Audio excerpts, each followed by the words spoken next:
Episode 1. Dawn over the Spire. The apartment woke with a wall screen.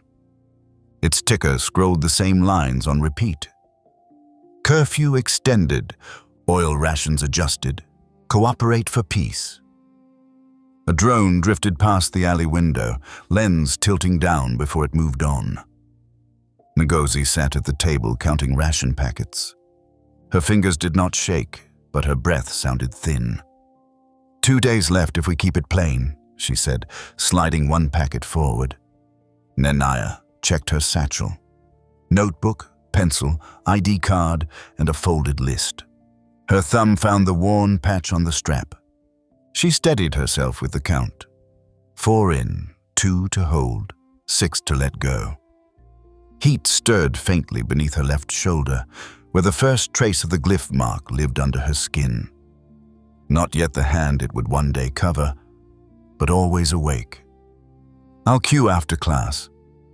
Inside lanes only, said Ngozi, tapping the table once with her nail.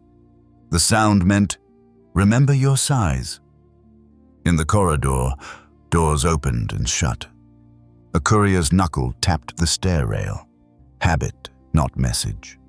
The air smelled of sanitizer and boiled rice. By the door, the home scanner blinked its idle rhythm, too bright, too dim. Tape held a crack in its plastic face. Shoes by the wall when you return, said Ngozi. She coughed once, caught it with a cloth, and waved her hand to dismiss concern. And do not let their machines choose your pace. Yes, Grandma. She opened the door in a breath small enough not to echo. The hall camera clicked once. 4 in, 2 to hold, 6 to let go. The block was already alive. Market carts squeaked toward the square. A stall's ad panel played a jingle on loop every 5 seconds. A poster showed a smiling worker with progress likes order underlined twice. Someone had tried to peel it away. It held. She took the long side of the route, the one that skipped the office window and its wide-angle camera. At the crosswalk, a drone floated above the lamppost. Its red line glowed across the pavement. Feet waited. The line died. Feet moved. At the checkpoint gate, 3 scanners hung from a rig. Left lane glitched. Right lane dragged. The middle lane breathed steady. She stepped in. Ahead, a student fumbled a badge. The guard slid a spare card from his stack and waved him through. The machine chirped green. The guard never lifted his eyes. Her turn. She placed her card flat on the reader. No chin lift, no pose. The screen blinked, thought, and chimed yes. The drone above did not shift pitch. 4 in, 2 to hold, 6 to let go. Past the gate, the market was tighter than yesterday. A notice on the screens read, Inspection window 10:30 to 12. Vendors glanced, adjusted, and kept selling. Queue lines thickened near the oil stalls. People muttered. They cut the count again. 3rd time this month. A man replied flatly, Complain later. Drones first. At the spice row, a patrol cone drifted wider than usual. Its pale sweep brushed the edge of the line. People leaned back without looking like they were leaning. A boy with a tray of melon seed stepped fast to avoid it. His elbow clipped her shoulder. She steadied the tray with one hand, set it level, and kept walking. The boy whispered, Thanks. By the neem stump, a man in a jacket too smooth for this street pretended to read prices, his eyes fixed on people, not goods. She noted him and passed. Heat pressed at her shoulder where the glyph mark lived. She shrank her breath one size, held 2. The push sank back. The school sat on the ridge like a white box. Chalk dust hung in the light shafts. A teacher clapped once and the yard adjusted. Nnennaya climbed the left stairwell. Rail paint worn to metal, shoes thudded. A laugh too loud cut short. At the landing, the flow stuck. 2 older boys blocked the turn. Another squeezed through, clipped a shoulder, dropped a folder. Papers fanned near the step edge. A murmur rolled the stairs. "Hold!" She knelt, caught the top sheet before it slid. The boy gathered the rest. The block loosened. The two stepped aside, muttering quick apologies.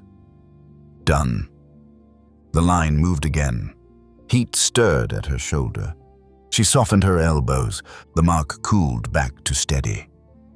On the second floor, the corridor wore its signs. Safety posters.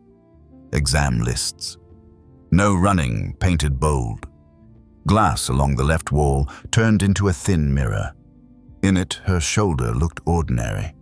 If the mark stirred, no one saw. A dean waited mid-hall with a tablet. "ID cards," he said flatly. Cards appeared. The scanner chirped polite approvals. She handed hers, wrist straight, green light. The dean made a short mark. Early. "I like the quiet," she said. He had already moved to the next card. Near the corner, a scanner cone leaned too far out. Students kept cutting it wide. She pressed its base flush to the wall. The cone narrowed to its proper line. She kept walking. No comment. Classroom 2, second row by the window, satchel by her foot. Strap at the usual angle. 4 in, 2 to hold, 6 to let go. Mark steady. Good.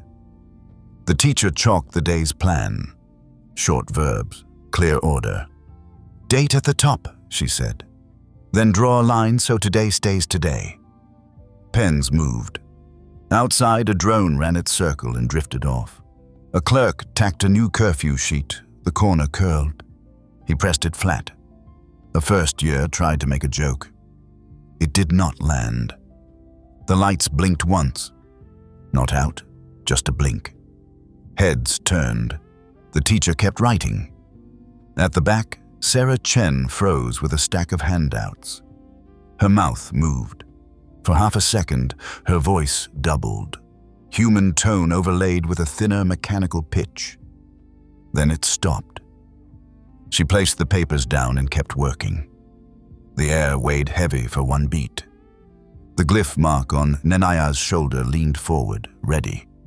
She held her breath 2 counts on purpose, not fear. 6 out. The heat sank back under her skin. At the window, the spire caught a strip of sun. The wall screen in the alley switched from advisory to advertisement. Clean hands, strong future. The bell rang flat. Chairs scraped. Students filed into the corridor. She lifted her satchel and touched the strap. The worn spot was still there. Outside, another notice went up. No one rushed. The patrol lens swept and logged nothing. She took the longer route home. 4 minutes added. 1 scanner avoided. 2 sight lines removed. The right math. On the shelf, the bowl, candle, and slip waited in their row. The lamp wick needed trimming. The kettle needed water. Ngozi would ask what her smallest carry was. She already had the answer. Ledger. Set your pace before the city sets it for you.